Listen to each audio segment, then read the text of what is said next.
Good day.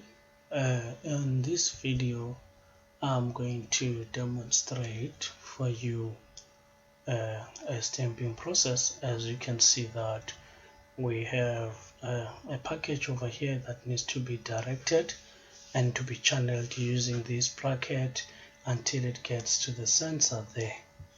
So if you press your buttons, your left button, you will be able to move, and as you are also moving your cursor around with your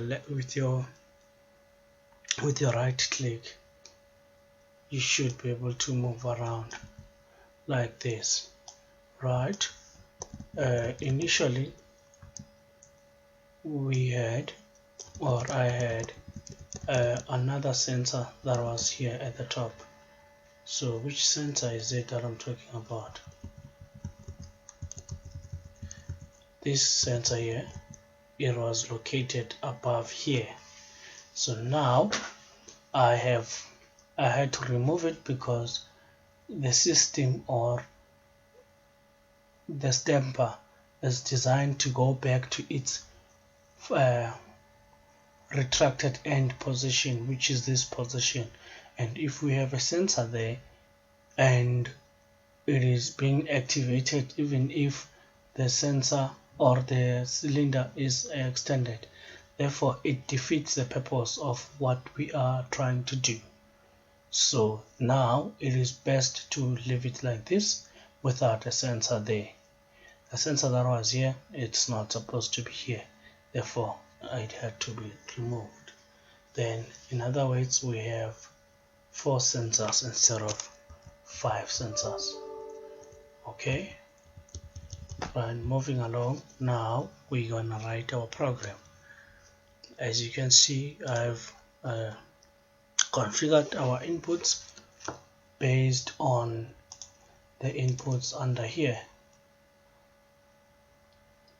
Right, we have start button at I0.0, the stop, the first sensor I call it S1, S2, S3, and then the final sensor at I5 is S4 down.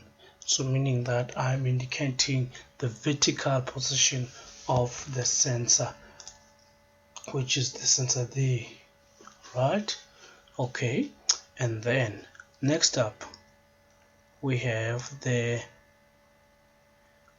forward conveyor belt, and we have the stamper as Q0.1.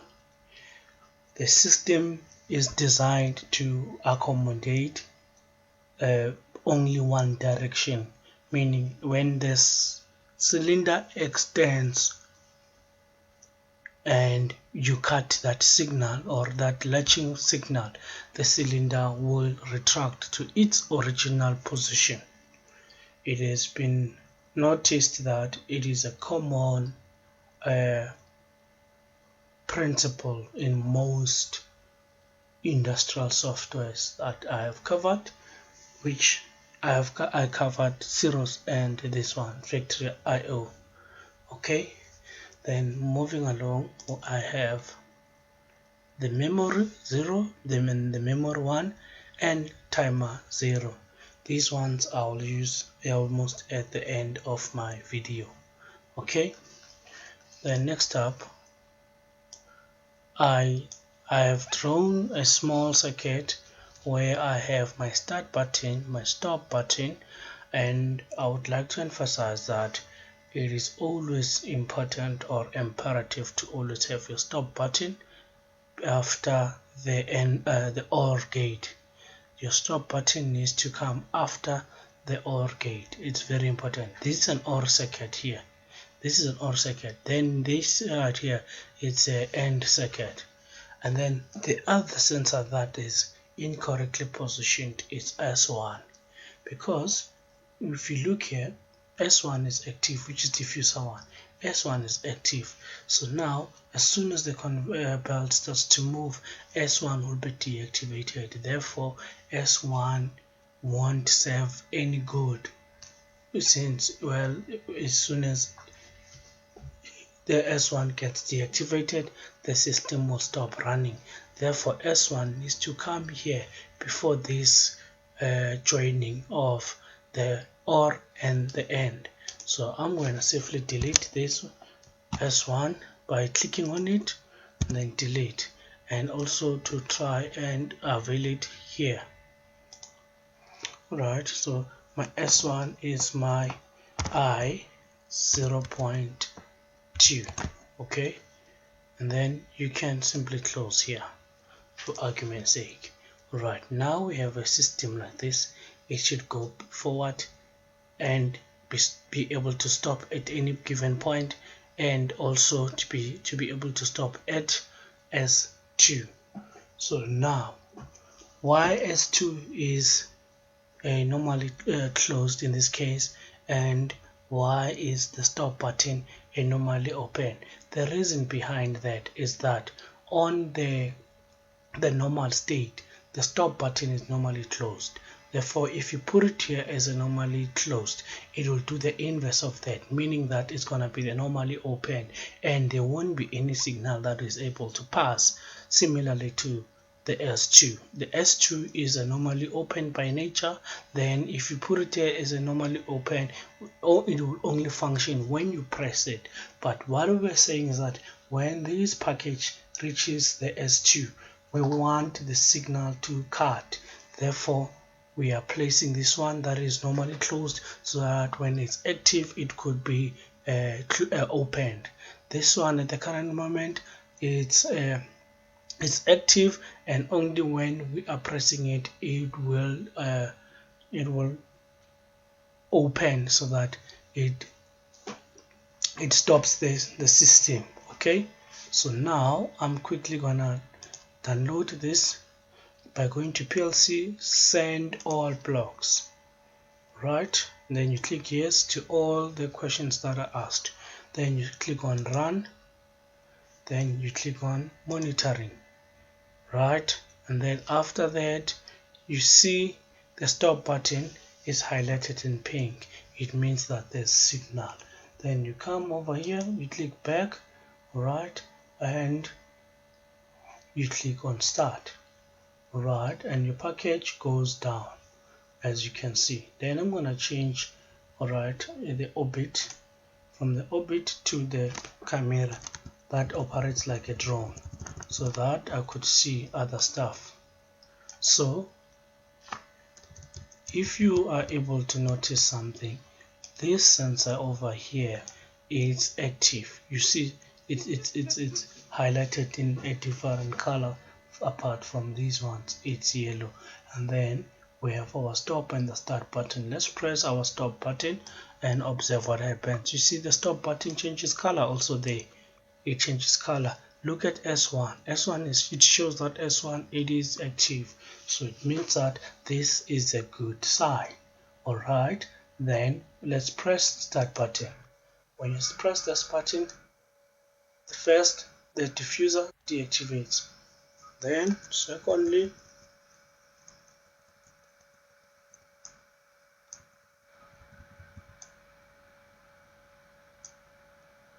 look at this.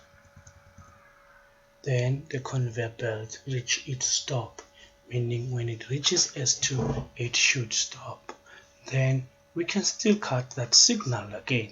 See, now I'm stopping the signal.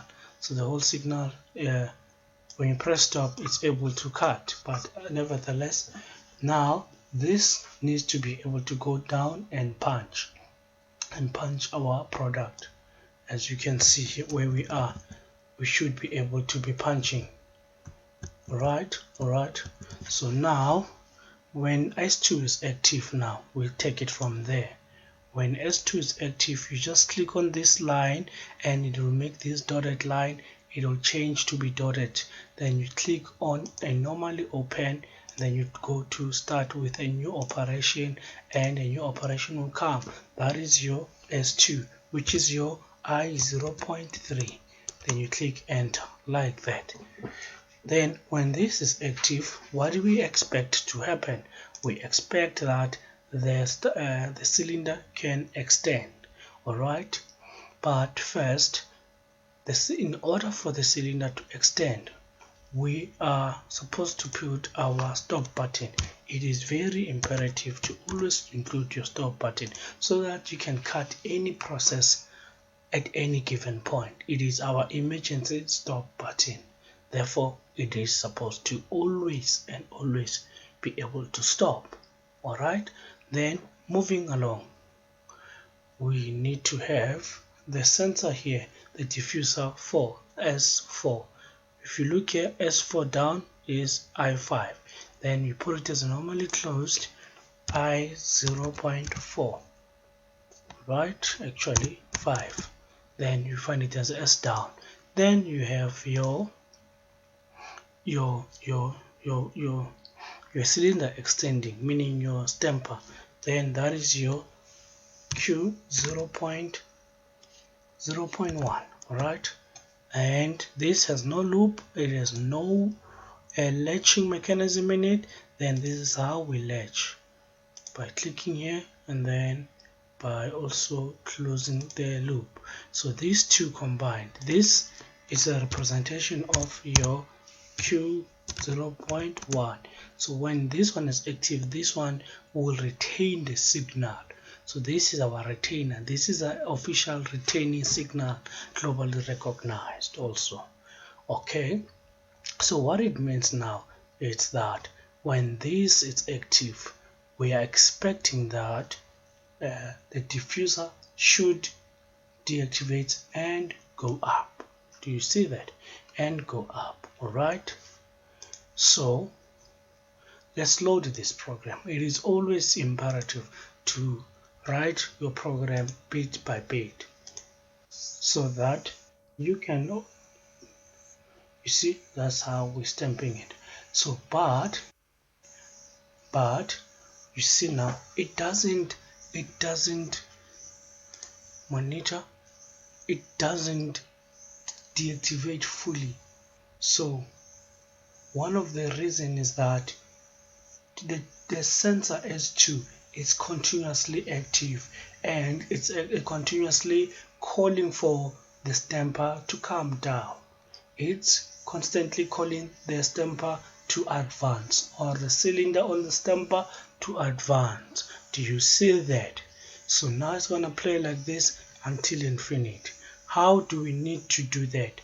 We need to put a stopper that will permanently cancel that signal here that is coming from the diffuser. In other instances, if you're using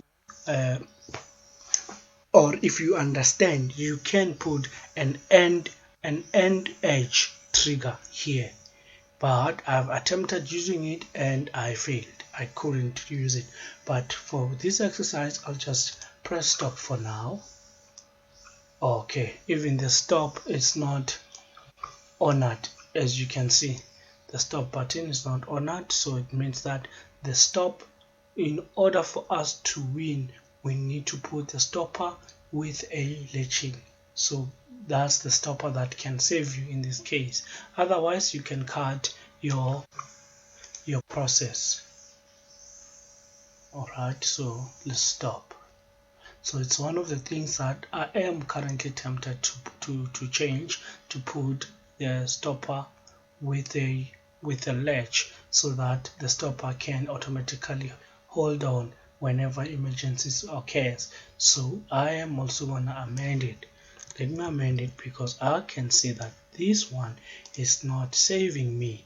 But before I do that, let me rather introduce the emergency stop button that has, right, let me take it up. When you press V, your items will go up. Then when you bring them close by, then they tend to come wherever you want. And as you can see how it looks like when I scroll like this, you can see that it's not seated in the right position. So now that is very wrong. So you need to click on it and click on the Y axis, rotate it from the Y axis. Then you see now it's gonna stick very nicely. Then you just remove your stop button for for a proper emergency stop button that has a latching mechanism on it. So with your buttons, you are able to maneuver and see whether you can seated very well, and at the current moment it's pressed. So in order for it to function, you need to untick it, but it's not configured. How do we then configure it? Let's go and configure it and make it replace our stop button. Right, you see, the good part is that it doesn't automatically align stuff, so that if you want to replace something, it is easy to do that. Your emergency stop button needs to come here. Right, good. And then the other thing is, when you press play, right now it's on like this. So alright, perfect. So let's demonstrate that part again and see how is it gonna come up. So I'm gonna click like this, go back slightly, go forward slightly, go on this side. Right, let's start the process then. Start. Okay, the process running. As you can see, officially I needed to change.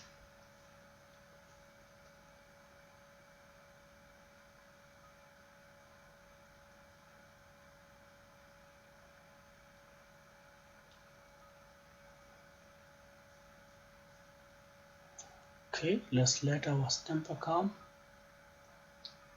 Our stamper comes down and stamps. See, it goes back. But now it's dancing. Let's see what will happen when we press our newly fitted stop button. I'm gonna come close to it a little bit with my upward arrow. I'm clicking on the wrong side. Right, and then click on it. Ta. You see that it goes permanently up. So this one has a latching mechanism inside it. As soon as you press it, definitely it's gonna give you a stop.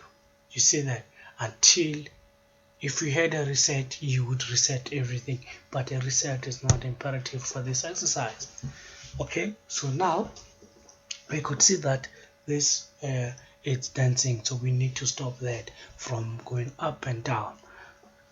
Right, so how do we do that? As I said, in normal circumstance, you would put an end with an edge, but in this case, we don't have that courtesy of putting an end with an edge.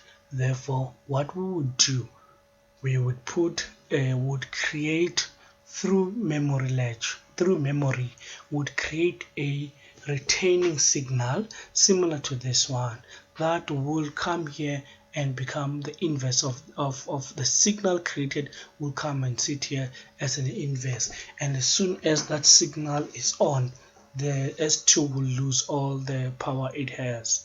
So that signal now will come up like this. Start. Obviously that's your S2, which is I 0.3. okay, that's your S2, and then your S2 needs to also be affected by the stop button, which is your I 0.1. It's very important to do that. Then after that we have our, actually no, this is not I2, it's actually I 0.5, yes, which is the signal there. It comes here then, so that it create a permanent signal here. So you might not need it anymore here by the look of things, because it comes in as a normally open here. As soon as this is pressed, the signal will come. What is that signal? M0.0. okay, and then this will go down. No, I'm making a mistake. Right, this needs to go. You click there and you go down, then you click your and then you close it like this. Okay, and then this becomes your M0.0. Enter. So when this is active, definitely you can put it here as a normally closed, and it will affect the signal here permanently, but we'd rather say M0.0. Then we have our memory latch there. So in normal circumstance, when this is active, this, because it's normally closed, it will be able to switch on, and then until we get to S5. When S5 is on, S5 will create a signal that will come, and this is a latching signal that will come there and latch and stop our process until we reset everything. So the other factor that can stop this could be the start button. Every time when you press the start button, we should be able to break the signal. The other one, it could be, we can use that also. Okay, so we put our I0.0.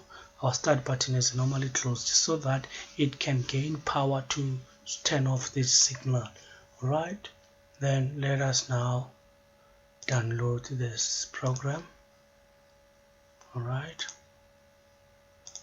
okay, let's see now. You are allowed to go to tools to maximize your circuitry, and I've downloaded. You can simply go to monitor. Okay, and this, I think, is still working with the stop button. Let's see, it activates that one there and it goes up, and then let's observe the memory signal here. Do you see that is the one that is working, and it goes there. You see now it breaks the signal that is created by I2 permanently until we reset that by pressing I1, as you can see there. You see, this is very lovely. This is how you must draw a PLC program. Okay, from here now we want to be able to go forward. So how do we then go forward? Alright, we would say, for instance, we want to activate the Q again. So this is multiple movement in one direction, or multiple activation of a single output multiple times. Right, so how do we then make it to go forward? We then, obviously, immediately after stamping, you don't want this to immediately run just because of the signal that's active. You don't want that. It is very dangerous. So you would put an on delay of maybe 2 to 3 seconds. So now, through this signal, an on delay doesn't have a latching relay. Therefore, it is best to use this signal here, unless we're using the tentative on delay, in which I haven't been able to figure it out here. I like being honest from the onset until I figure out my story. I am fairly new onto the software, but I understand a lot of things with it because I have worked with a software called Logosoft for 6 years now. So my understanding of what I need is broad, but the unfortunate part is sometimes I can't configure some of the functions that I want to use. Alright, I am not justifying anything. Okay, so going forward now, I need to be able to say there is an error message that tends to come if I use the memory here. There's a signal that tends to give me a problem, but I hope it won't, because I just wanted an on delay. Alright, let me just say this. If you want to write on a new network, you can simply click here and start writing a new program in a new page while you are still able to run both of them concurrently. That is smart. So far I haven't seen any software that can do that. I am very impressed with that. Yeah, this network, and then we leave this network here. Okay, so now when you come here, you can put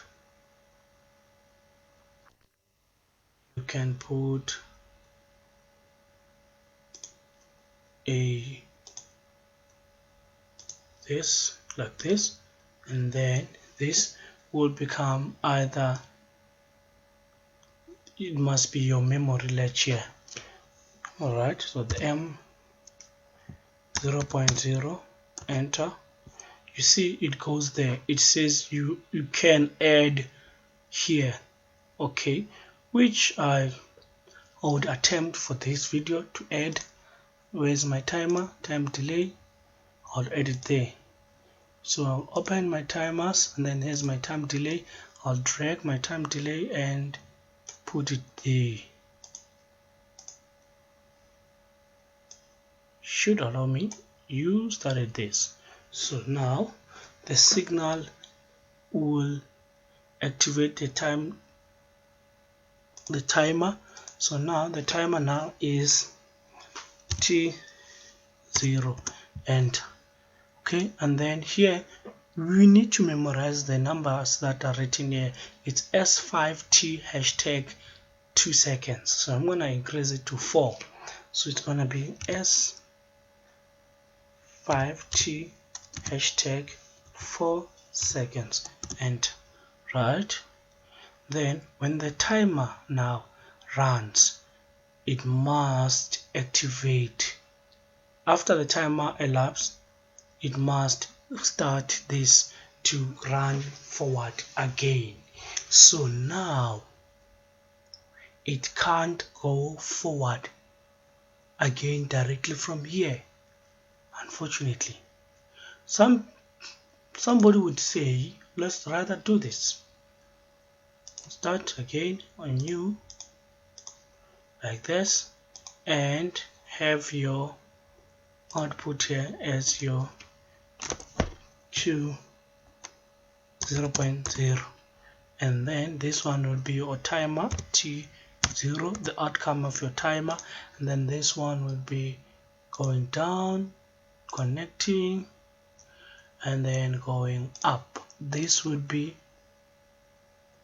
you see now, yeah. So basically, if you would let this timer run, it will activate this concurrently. Let me rather not demonstrate how the problem will play out and just come with a solution. So our memory 2 will come here, or memory 1, M 0.1, it will come here. We already selected it, so this memory there is going to be taken from there, M 0.1. So now this memory there is this one here. You see that? Okay, lovely. And then the timer there, it's capable of running this. Okay, and then next up, this will run. Who must end the circuit here? Who must end the circuit? It's I3 there. S3 I meant 0.2. Nope, I am guessing to 0. If you want the tools to come back, the tool list to come back, it comes back like this, 0.4. You see, that is your I 0.4, like this. You see now your S3. Who else must be able to stop this? It's our emergency stop button.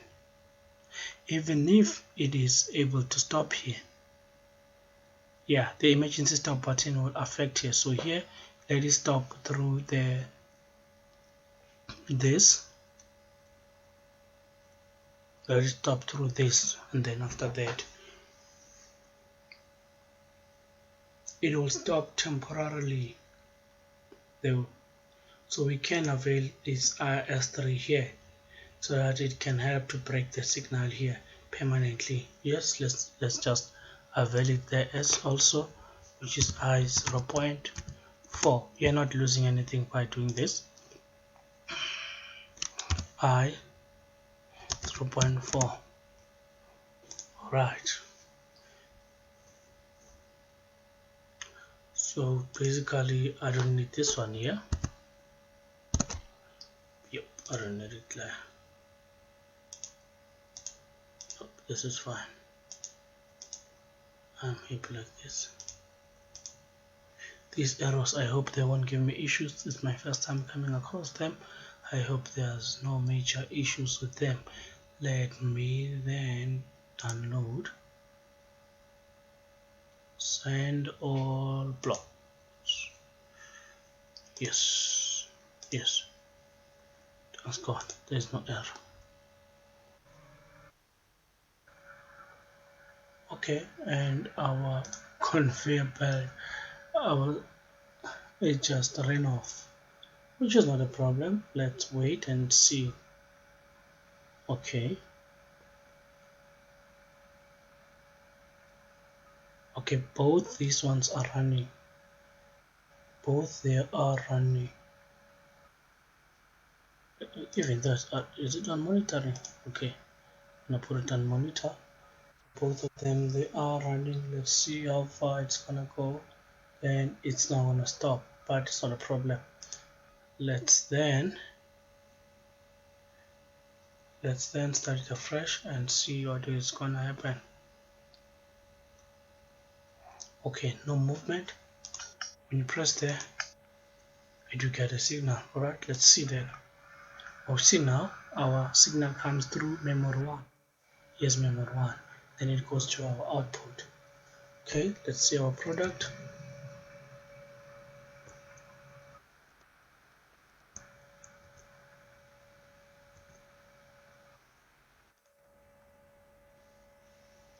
You see, look at our timer there, it's counting. Then our product goes forward.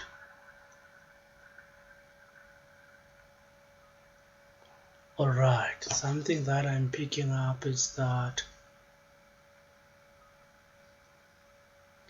S2,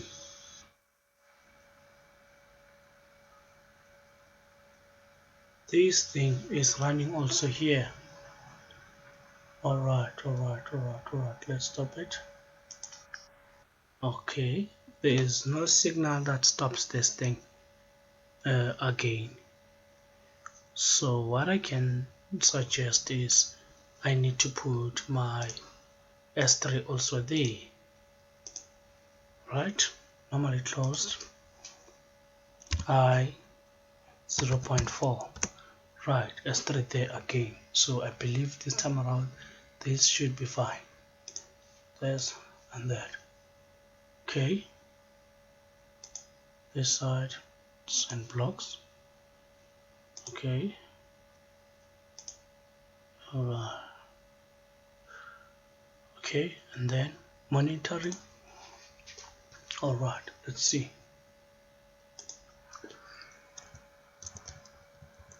As you can see, our product is moving.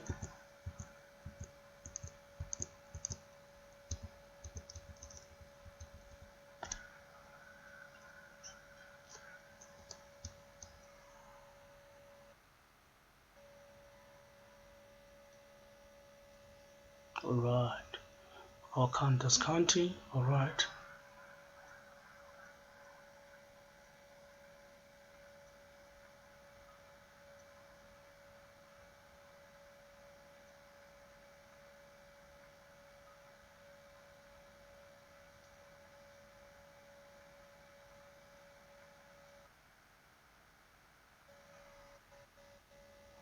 Okay, then we managed to stop there. Alright, so now the biggest question now is what happens when we remove the part?